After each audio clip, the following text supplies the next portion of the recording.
Welcome back. The Mineral Resources Department has condemned illegal mining activities in Springs. The department says what's happening in that area is illegal and constitutes a criminal offense. Now, to help us unpack this, we are joined by the Association of Artisanal Miners spokesperson, Zethu Hlatshwayo, and specialist investigator, Mike Bolhuis. We're also going to be joined a little later on by Benchmark Foundation lead researcher, David van Wyk. You also can join us on this conversation. Simply tell us what you make of the gold rush that we are seeing in Springs, just on the east rand of Gauteng. A very good evening to both of you, gentlemen. Thank you so much for your time and for joining us. Zethu, we are seeing these scenes coming out of Gugulethu, that informal settlement in Springs. What would often spark such a mineral frenzy within a community like that one? No, thank you very much, Katlego. Good evening to you, and good evening to also you, Mike, and good evening to your viewers at home.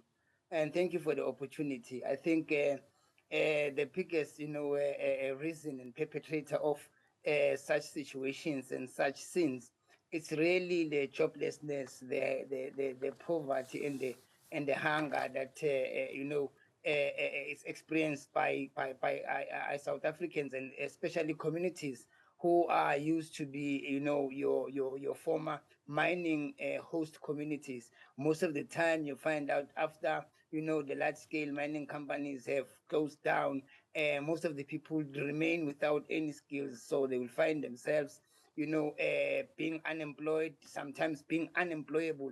Not being able to meet the minimum requirement to be able to be absorbed. And then you find that the unemployment rate of the country, it's really on a crisis level. So hence you find the situation that you are finding, even though, it is an illegal,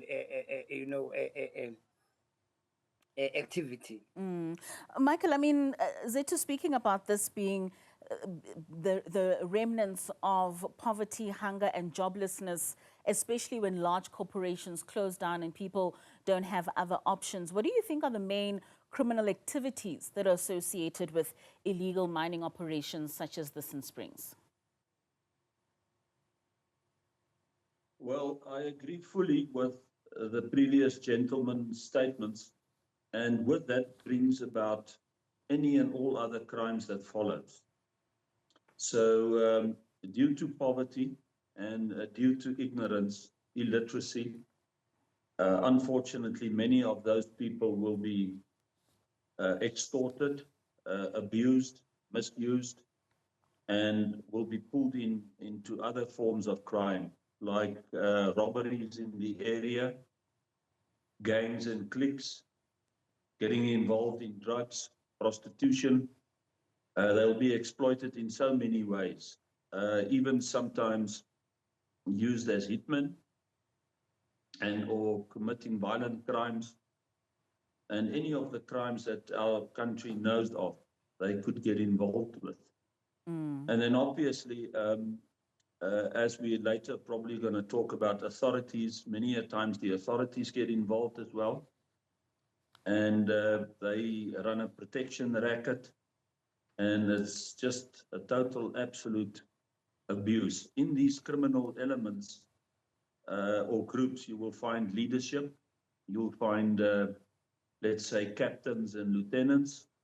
It becomes gangs, it becomes organized crime, and there's always buyers. There's always those who want what these people specifically can give the other heads of, let's say, organized crime groups or gangs that they would want these people to bring for them or do for them or commit on their behalf. Right. David van Wyk, lead researcher at Benchmark Foundation, a very good evening to you, and thank you so much for joining us. So we are speaking about this socio-economic perspective in terms of the underlying factors where we are seeing people being involved in such activities. How do these gold frenzy episodes just reflect on the broader issues that we are facing as South Africa? Well, I think that what we are seeing in South Africa at the moment is a degradation of work. I've seen this in the DRC, in the Congo before. where the whole community sit in little holes, from little kids from 6-year-old to adults and grandfathers and grandmothers. In the Katanga region of the Congo, it's exactly like that. And the large-scale mining companies simply drive trucks through the areas and pick up the concentrate and then process the concentrate. It's a very cheap way of mining because the people who do the mining are not unionized. They do not have pension funds. They do not have medical aid. And the companies that take the gold don't have any costs in the operation because there are absolutely no operating costs when people are exploited in this manner.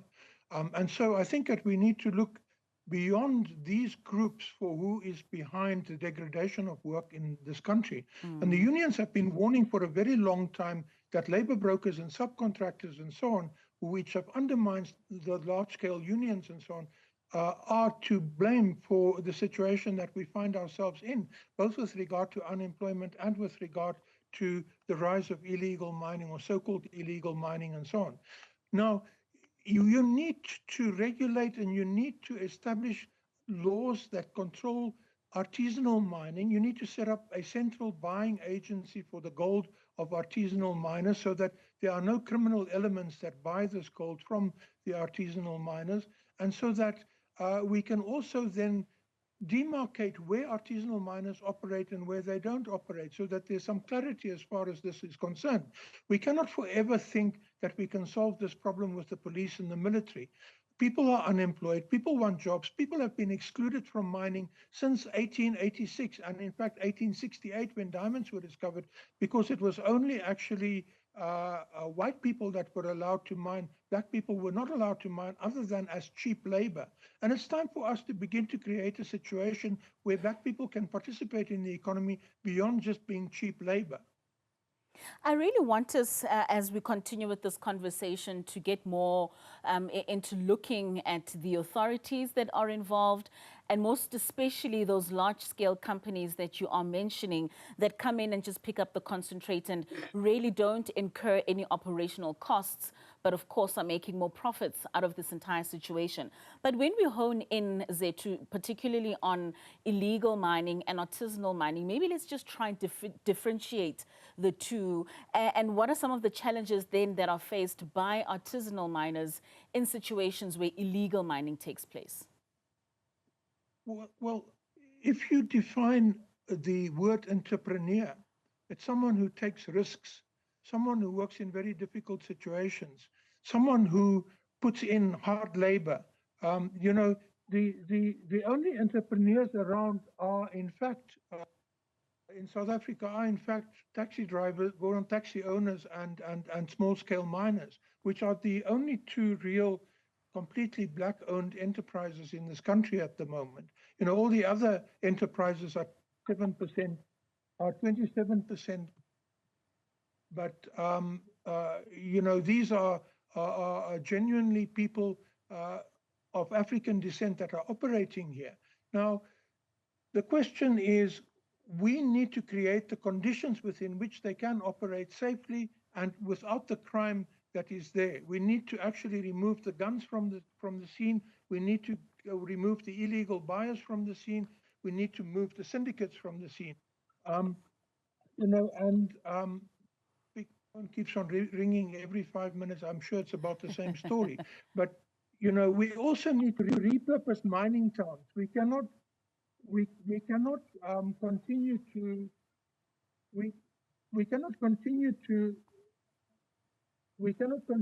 to allow mining towns just to die, you know, because when they die, they become cesspools for crime. Right.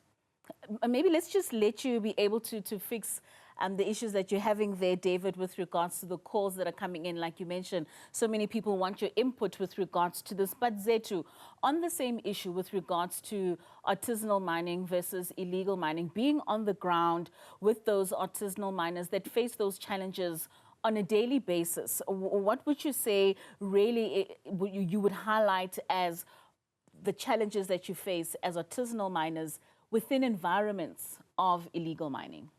I think the environmental destruction in South Africa. David, can I just get Zethu to answer on this one quickly? Okay. Thank you. Oh, yeah. No, thank you very much, Katlego, and thank you very much, David, for also, sharing some of the experience that you have. I think maybe for a start, we have to differentiate illegal mining from artisanal mining. As we speak now, currently, artisanal mining and illegal mining is more or less classified under the law as an illegal or an unauthorized operation or activity.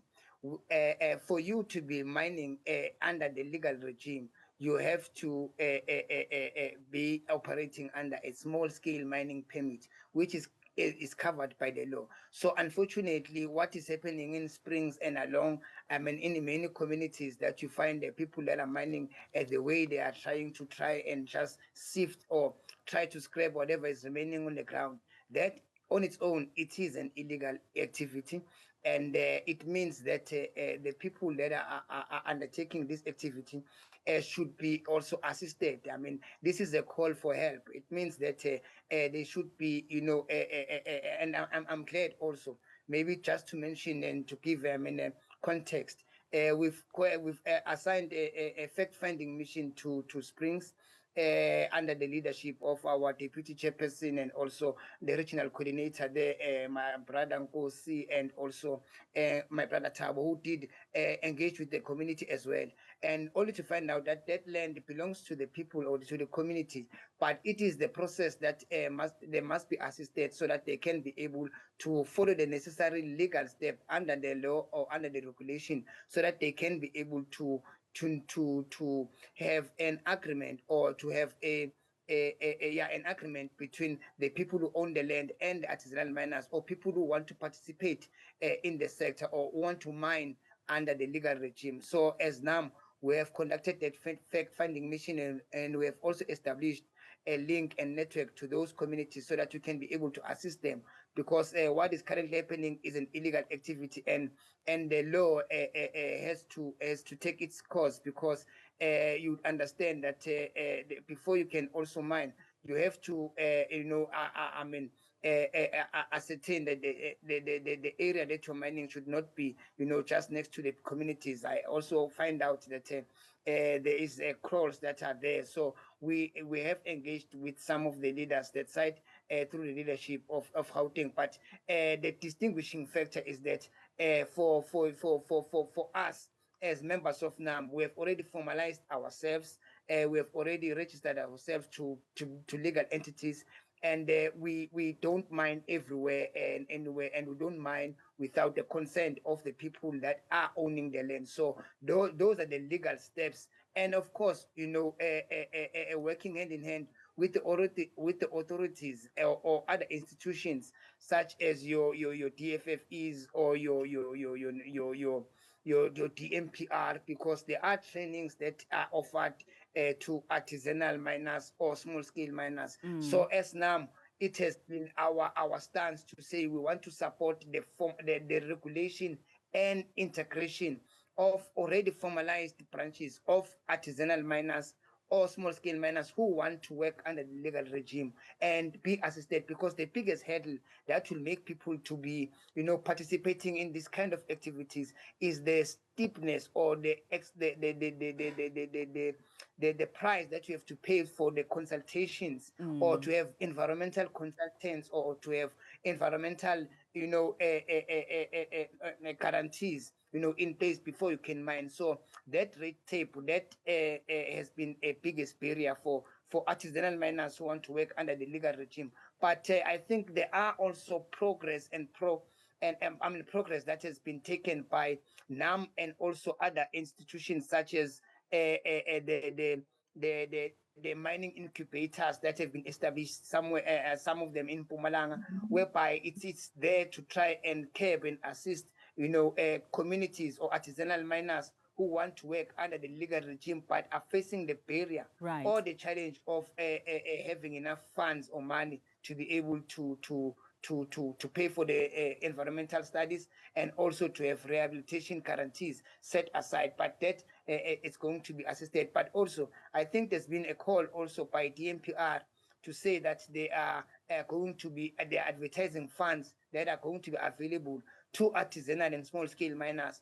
we advise that all those branches and regions of NAM and other people who want to work on a clean slate should be applying on those processes, so that we can be able to be, assisted by the DMPR, the custodian of the minerals, so that we abide by the laws, but create the necessary job opportunities and other industries in the value chain, so that we can revolutionize the communities, restore hope, and give dignity back to the people that are practicing in the sector. Most certainly. Well, let's just hold the conversation there for now and take a quick break. We are speaking about the gold rush, which we are seeing happening in Springs. Authorities saying that that would be curbed by the end of this week. We're speaking to our experts who are giving us just some advice and insights with regards to what are the long-term solutions for such incidences. Stay with us. We'll be back with you after this break. Welcome back. We are speaking about the gold rush that's currently taking place in Springs, that's on the East Rand of Gauteng. We are joined by the Association of Artisanal Miners spokesperson, Zethu Hlatshwayo, a specialist investigator, Mike Bolhuis, as well as Benchmark Foundation lead researcher, David van Wyk. So, gentlemen, I mean, we started this conversation just really trying to understand what illegal mining is and its impact on many communities. But Mike, you touched earlier on about the involvement of authorities within illegal mining. How lucrative and how viable a sector is it that illegal mining is in South Africa? I would like to appreciate what the previous gentleman has said first. And it's fantastic what they say. It's very idyllic. But can it be done? You need to take in consideration there's not 100 Zamas out there. There are thousands. You need to take in consideration the correct thing that every speaker on TV and in the politics and in the police and wherever he finds himself will always say, we must do this. We must reform. We must speak. We must change. We must train. We must intervene. But can we? You need leadership. And you must remember, most of the Zamas are involved in this because of previously said extreme survival mode and poverty and ignorance and illiteracy, and can easily be swayed by gangsters and by forms of manipulation and fear and violence, and even being killed if they in any way would listen to any form of authority or start falling under rules and regulations, which is whom is going to enforce this, and who's going to prevent that in those very regimes. There's not going to be bribes or payoffs. Pick me, here's my envelope, etc., etc. I can carry on.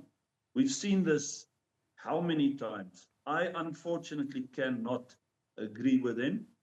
I would say what they've said is absolutely fantastic. It is brilliant, and that's what should be done. But I don't think it can be done. The only way I see it presently is that there are thousands of Zamas, and you have to have a complete clean slate. You have to stop absolutely everything and start from the beginning on a zero tolerance basis. And when you do that, you must have the well-equipped infrastructure, the know-how, the knowledge, the leaders, the absolute assistance from government and authorities in a non-corrupt way, where they really want to help the poor. And first, get the poor and those who have been in this and wants to be in this literate and understanding how it works, how does the law works, how can this benefit them, and how does it work better if they do it this way and the correct way. So, Mike, are we saying then, Mike, that there's absolutely no hope with regards to a starting point for us to be able to eradicate the problem? I will never say no hope.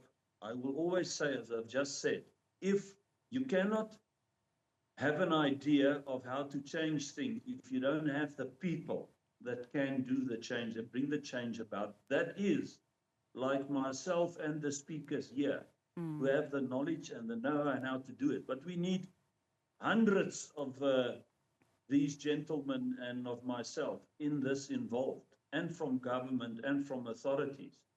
Otherwise, I mean, just look at the situation. Does the public, wherever they find themselves, trust the authorities? So how are you going to change Zamazamas to listen and to understand? How are you going to build that relationship? It must first be completely and totally, absolutely stopped everywhere. And then everybody that wants to enter must follow the rules and regulations and must be taught and trained into. Otherwise, you can just as well ask a painter to fix a diesel engine. It's not going to work. You need knowledge, you need a relationship, you need respect, you need a relationship between government, the authorities, and the public, the workers, those who want to work and do this kind of work. Certainly. Which they must understand. You cannot just tell the Zamazamas, this is how it's going to work now, but they don't understand how it works and what it's about, and will they really be looked after, because there's no trust. And the Zamazamas rely on gangs, cliques, violence, and the way of the gun. And you, unfortunately, as I've said initially, remember, the poorest of the poor are always the people that are actually the most crimes committed against, because they are abused and misused, manipulated and influenced, and much easier. If a woman has no where to go, she falls very easily prey to prostitution. If a man has nowhere else to go, and he said, if you do this and that with these and these gentlemen, you're going to get something, you get a cut. In survival mode and extreme poverty, that is why people are prone to commit violence. Most certainly. Pertaining your question regarding authorities, it's the same thing. You cannot take a local policeman and tell him to now work with Zamazamas and, you know, let's get some rules and regulations in place. You need a highly trained special force and a very big force, and other authorities involved, and the people from the mining industry, etc., all involved, working as one. Just try that. Just get 2 police stations to work together, please. All right. Then once you have that, you will gain respect, and you will gain fear, and you will gain ground. And there's the hope in that. And that certainly would be that starting point. And like you mentioned, it does take all stakeholders at all levels coming together in ensuring that we do get that hope. We've got a caller on the line, Fagazi from Tsakane. Very good evening to you. What's your thoughts on the gold rush that's taking place in Springs? A very good evening, Katlego. You know, this is an indictment on us, on the government of the day. Yes, Fagazi, continue.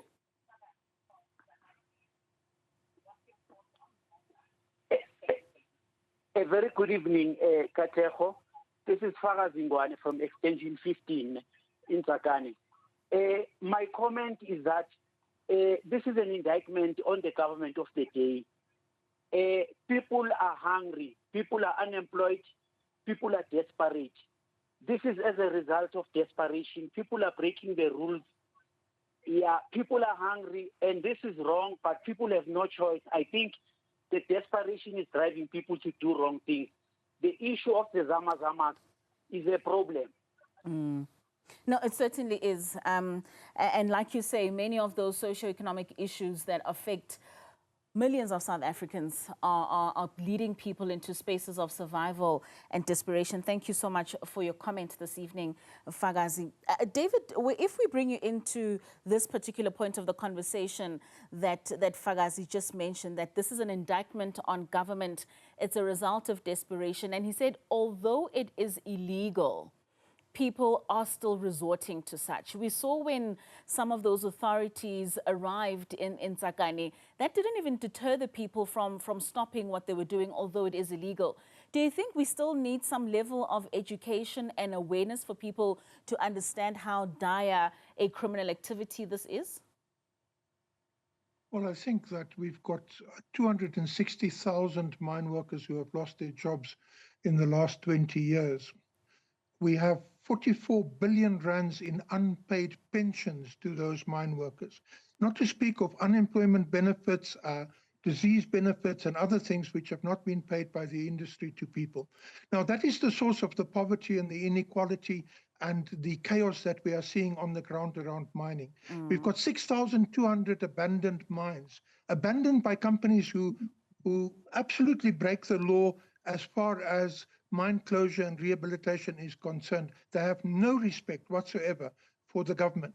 Now, we talk about crime and poverty amongst the poor, but we don't talk about the crime amongst the wealthy who abandon the mines, abandon the mine workers, and create the conditions that we are seeing on the ground, the desperation and so on that we are seeing on the ground at the moment. I think that I've worked with Zamazamas for the last 20 years. I've never carried a gun. I've never had private security around.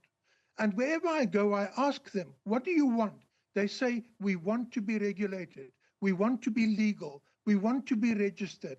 We want to do this work without the crime syndicates dominating us. We don't want to do this work with the barrel of a gun against the back of our heads.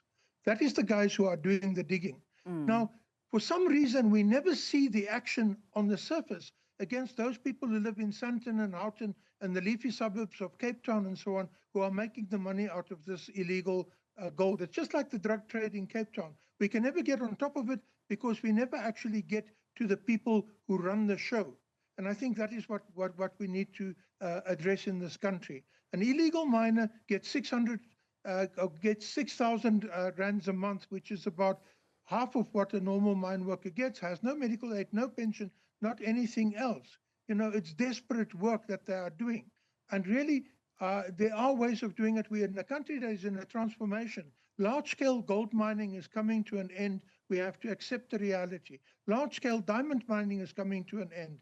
Large-scale platinum mining is coming to an end. We have to accept those realities, and we have to plan for a transformation. If we don't plan for transformations, we get the chaos that we've got now. And we've been asking for that for the last 15 years. Mike, I mean, we're speaking here about abandoned mines. We saw in Bapong those large excavators that were being confiscated, the trucks that were leaving with the manganese from the villages, getting onto those highways. And we keep speaking about these large-scale mining companies that would much rather come in and pick up the concentrate and not incur any of those operational expenses. Why do we find that it's so brazen of these large companies to operate in the way that they are in South Africa? Yeah, David is correct.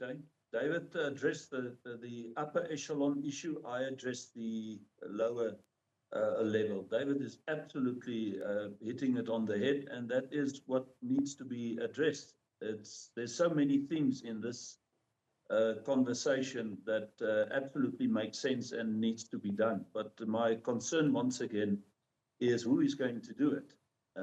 You have to have people that's available, ready, willing, able, and capable. He says there, he's given statistics, 15 years.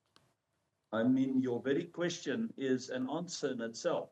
This is how it's going. And it is, unfortunately, and it's always been like that in the world, that you will have those that are financially strong actually committing much, much more crime when it comes to amounts, and by a much bigger amount than if you count the hundreds of thousands in the Zama industry.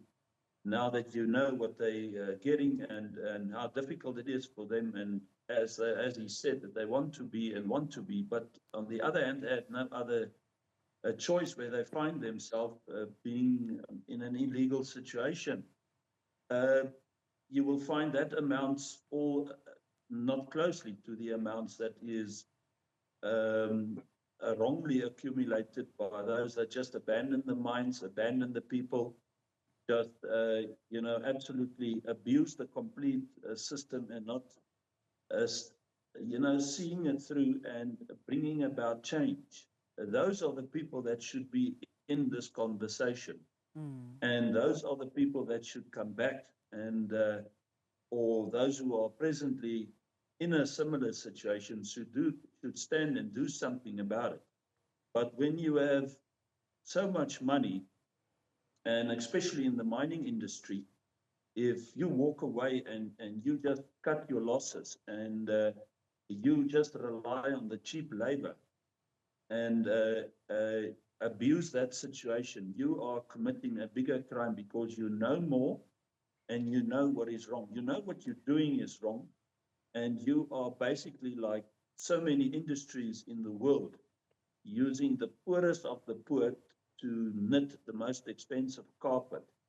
And you just take the product and you sell the carpet for the highest price, whilst the people get $1 a day. That's to me one of the most heinous crimes there is.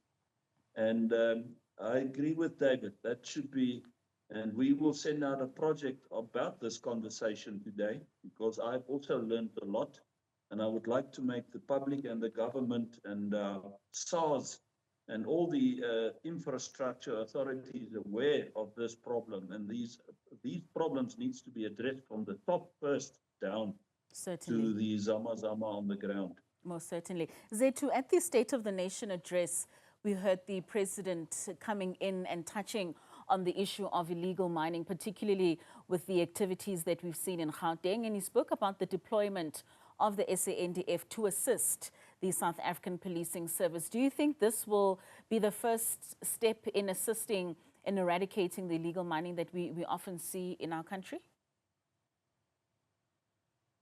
Thank you very much, Katlego. And I just want to maybe track back just 2 steps back to Mike, to say what we're advocating for and what we are standing up for is all really good and nice. But do we have the people who want to lead the change? I want to say live now on national television to say that NAM has been there and is still standing there to say, yes, we are here.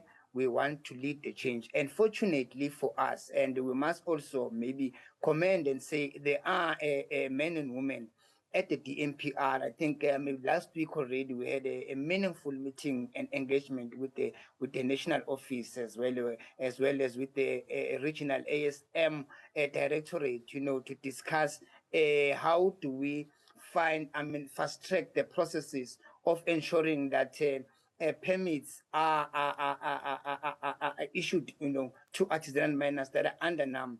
And we have taken resolutions that I think are very much interesting and are very much important for us to also highlight here, to say that we have agreed that we are going to be resuming or revitalizing trimester meetings between a multi-stakeholder that will be consisting of your DMPR, NAM as the advocacy association of artisanal miners, the Minerals Councils of South Africa, who are the mineral rights owners and holders of the areas that are of interest to artisanal miners and small-scale miners. But more than that, we are also including your Mining Qualification Authority. I think MQA has done a good work in training and giving skills development to artisanal miners and members of NAM, not just in Mpumalanga, but in 3 provinces. And I think there's a skills survey that is being also undertaken by, commissioned by MQA as well, but implemented by Vet School of Mining to look at the skills survey that is out there in South Africa. But more than that, there are also those stakeholders such as your DFFE. I think there's a program that we are undertaking and doing, and also talking to the issues of awareness when it comes to artisanal and small-scale gold mining, to say that artisanal miners are being trained, skilled, and capacitated and certified with certificate in ensuring that they take care of the environment, but they take care of also in their life Maybe just to also mention, maybe to South Africa, that the training that was offered by your Mintech and MQA is an accredited course that consists of courses that include your mining health and safety, include your marketing, including your financial management, your basic geological understanding, and the steps that needs to be taken by artisanal miners that are trained and skilled. So there are people that are there. I wouldn't say that everyone is right there and everything is going 100%, but I can say there are dedicated men and women who are assisting. I mean, we have also enjoyed training and skills development that was done by DMPR itself, Right. where they were teaching or giving us skills development and training as to the processes that are expected for artisanal or small-scale miners who want to be into the system or to take the steps. What are the necessary steps that are need to be taken, for you to get into licensing, understanding the support that is offered by DMPR and all of that. What we are doing and what I'm talking about is the implementation of some of the